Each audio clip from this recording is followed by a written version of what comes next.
Chromecast support leaves Oculus VR in the dust. Earlier this year, Oculus announced support for Chromecast around the same time Google's Daydream revealed it too would be adding the feature. In case you are unfamiliar, Chromecast is a feature from Google included in many recent televisions that makes it easy to broadcast to the TV from phones, apps and computers.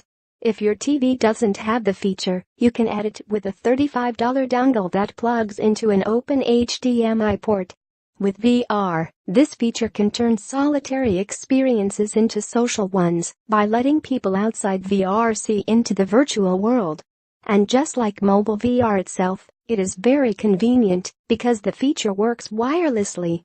It's taken a while for me to get around to testing casting for both Gear VR and Daydream View, but it turns out the Oculus implementation is lacking while the Daydream version of the feature is practically a must-have addition to the platform.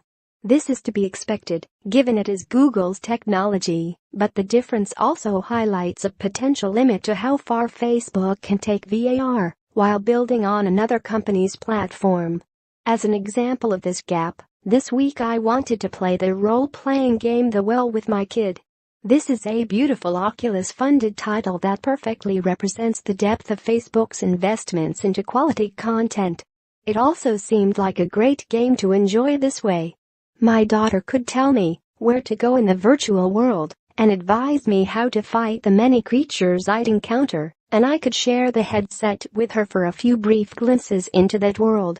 Unfortunately, the moment I tried turning the feature on, I discovered doing this deactivated the audio in the game, not just on the TV, but in VR as well.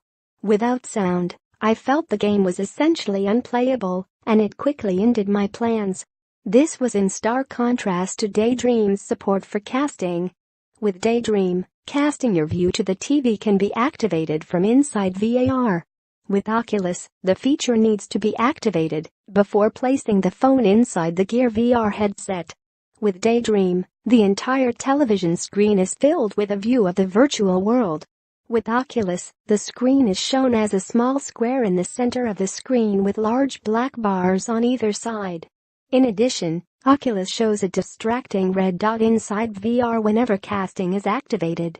My Wi-Fi at home is not robust, and I noted occasional frame loss on the TV when using Daydream to cast my view, but this was only a minor note with an otherwise extremely convenient way to share a VR experience.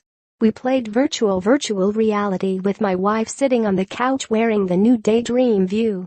The Pixel 2's robust speakers blasting out sound gave everyone in the room a small sense of the immersion she felt and let us all enjoy the experience together.